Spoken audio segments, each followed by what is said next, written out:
Hello guys, welcome back to sociology classes. Today our topic is human and animal society.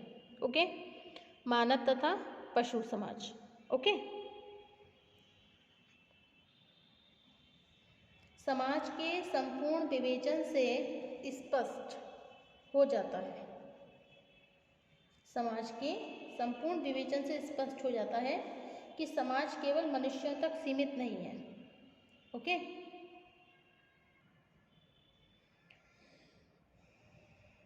बल्कि चींटियों, दीमकों, चिड़ियों, बंदरों तथा इसी प्रकार के बहुत से दूसरे जीवधारियों के समूह में भी समाज की विशेषताएं पाई जा सकती हैं. ओके? तो समाज का जो संपूर्ण विवेचन है उससे क्या स्पष्ट होता है? देखिए, समाज केवल मनुष्य तक तो सीमित है नहीं.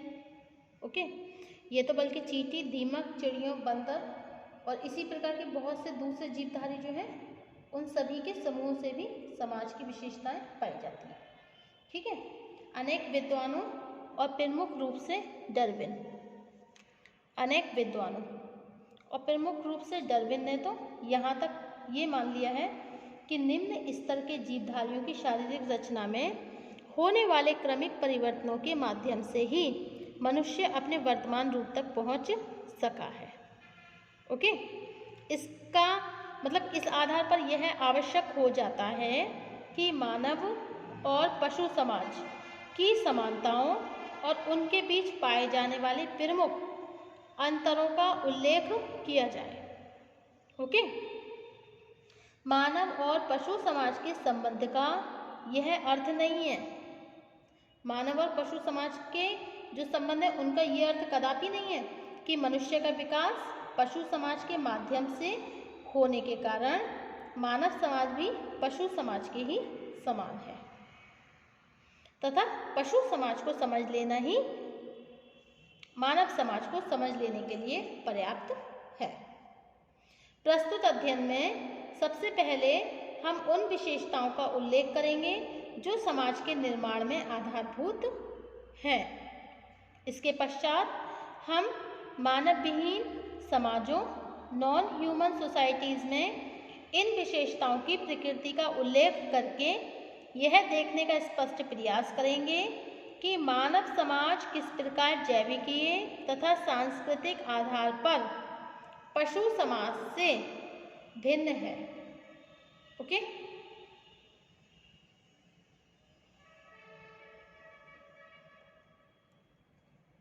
अब नेक्स्ट टॉपिक है आपका समाज के निर्माण की आवश्यक दशाएं.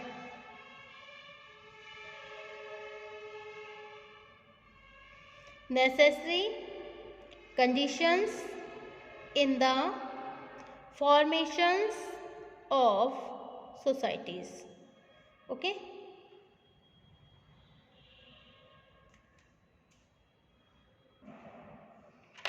ओके, फर्स्ट है जनसंख्या की रक्षा. Protect the population. ओके? श्रम विभाजन, डिवीजन ऑफ लेबर. ओके? समूह में एकता, ग्रुप यूनिटी, स्थायित्व का गुण, the quality of duality. Okay? So this is the necessary condition in the formation of society. जब कभी भी प्राणियों का कोई समूह व्यवस्थित रूप से संबंधों की स्थापना करता है, ओके, तथा समाज संबंधी कुछ आवश्यकताओं को पूरा करता है, वह एक समाज का निर्माण कर लेता है. इस कार्य में निम्न, मध्यम तथा उच्च श्रेणी के प्राणियों का कोई भी प्रश्न नहीं उठता. समाज के निर्माण की आधारभूत परिस्थितियों में किंग्सले डेविस ने संयुक्तता के स्तर, लेवल ऑफ एसोसिएशन को सबसे अधिक महत्व दिया है. इसके अतिरिक्त डेविस ने समाज के निर्माण से संबंधित जिन दूसरी दशाओं को महत्वपूर्ण माना है उन्हें 4 श्रेणियों में विभाजित किया गया है. कितनी श्रेणियों में बांटा गया है? 4 श्रेणी में। ओके, फर्स्ट आपका क्या है, जनसंख्या की रक्षा, प्रोटेक्ट द पॉपुलेशन। इस श्रेणी में वे दशाएं आती हैं जो जनसंख्या की रक्षा से संबंधित है। ओके, समाज के निर्माण के लिए सबसे पहली आवश्यकता समूह में बच्चों के पालन पोषण की एक निश्चित व्यवस्था का होना है।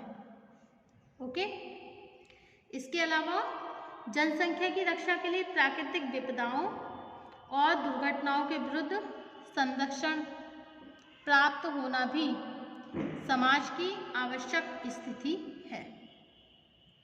अंत में जनसंख्या की रक्षा के लिए संतानोत्पत्ति होना भी एक आवश्यक तत्व है।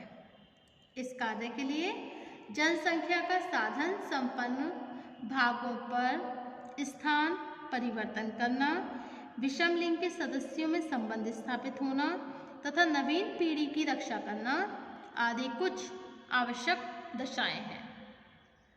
ओके, अब नेक्स्ट है आपका समूह में श्रम विभाजन, डिवीजन ऑफ लेबर। ओके, श्रम विभाजन, division of labour in group. इस श्रेणी में वे दशाएं सम्मिलित होती हैं जिनसे समाज के सभी सदस्य श्रम विभाजन द्वारा कार्य करके अपनी विभिन्न आवश्यकताओं को पूरा कर सकें। यह कार्य विशेषीकरण की प्रक्रिया के द्वारा होता है। विशेषीकरण सामाजिक व्यवस्था का आधार है और विभिन्न समाजों में विशेषीकरण की मात्रा में भिन्नता होने के कारण ही सभी समाज एक दूसरे की अपेक्षा कम या अधिक मात्रा में संगठित पाए जाते हैं। ओके, अब नेक्स्ट है आपका समूह में एकता। ओके, समूह में एकता। डेविस के अनुसार यह श्रेणी उन आवश्यकताओं से संबंधित है जो समूह के सदस्यों को एकता के सूत्र में बांधती है। इसके लिए सदस्यों में कुछ ऐसी प्रेरणाएं, स्टिमुलस होना आवश्यक है जो उनके संबंधों को स्थायी बनाए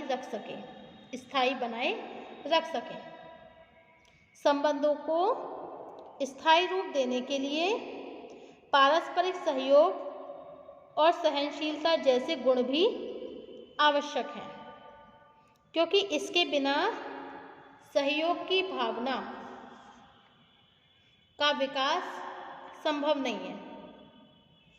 ठीक है,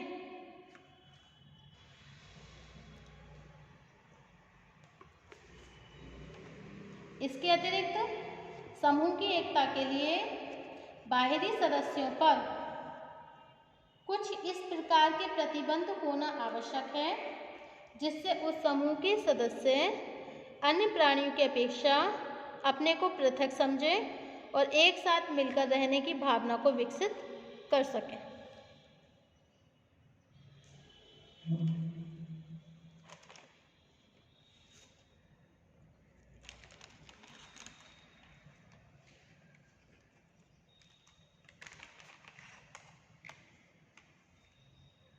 अब नेक्स्ट है आपका सामाजिक व्यवस्था में स्थायित्व का गुण, the quality of duality. Okay, in the social system. समाज के निर्माण की अंतिम आवश्यकता सामाजिक व्यवस्था में इस प्रकार का स्थायित्व होना है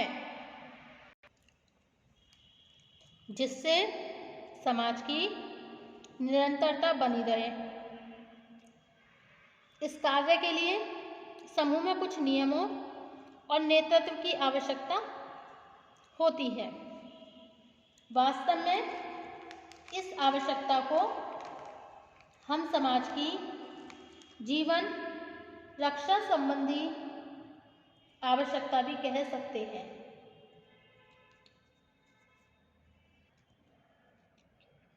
जो सबसे अधिक महत्वपूर्ण है। ओके, यह सर्वविदित है कि उपयुक्त दशाएं किसी न किसी मात्रा में सभी जीवधारियों के समूह में पाई जाती हैं।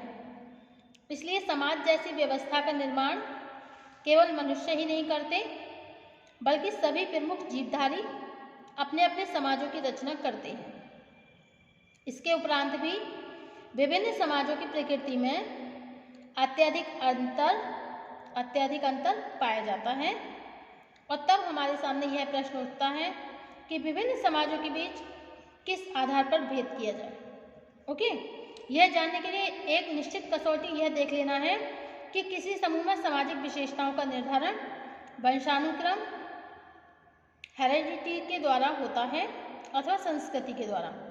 जिस समूह के सामाजिक प्रतिमान वंशानुक्रम द्वारा निर्धारित होते हैं उन्हें जैविक सामाजिक बायोसोशल विशेषताएं कहा जाता है, और यह प्रतिमान संस्कृति द्वारा निर्धारित होने पर उन विशेषताओं को सामाजिक सांस्कृतिक सोशियो कल्चर विशेषताएं कहा जाएगा। ओके, इस दृष्टिकोण से पशु समाज की प्रमुख विशेषताएं जैविक और सामाजिक होती हैं। इस प्रकार निम्नांकित विवेचन से हम कुछ मानव विहीन समूहों की विशेषताओं का भी उल्लेख करेंगे।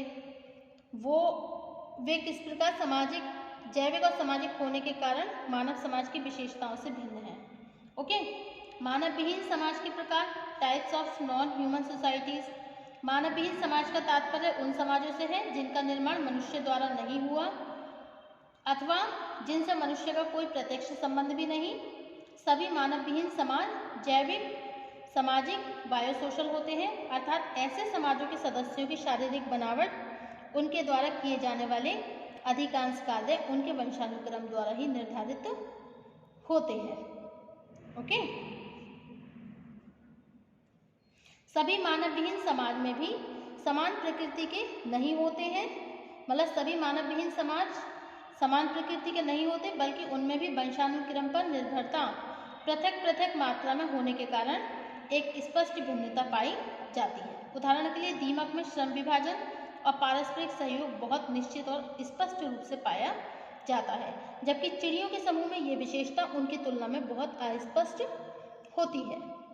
ओके, अब वंशानुक्रम में कुछ भिन्नता होने के कारण इन दोनों के बीच काफी भिन्नता पाई जाती है।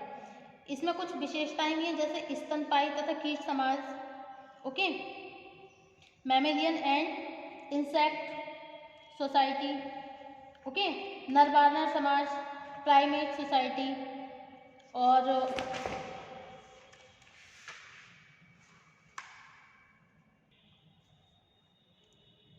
ओके, अब प्राइमेटिव सोसाइटी के बाद इसमें कुछ टॉपिक भी आते हैं, जैसे है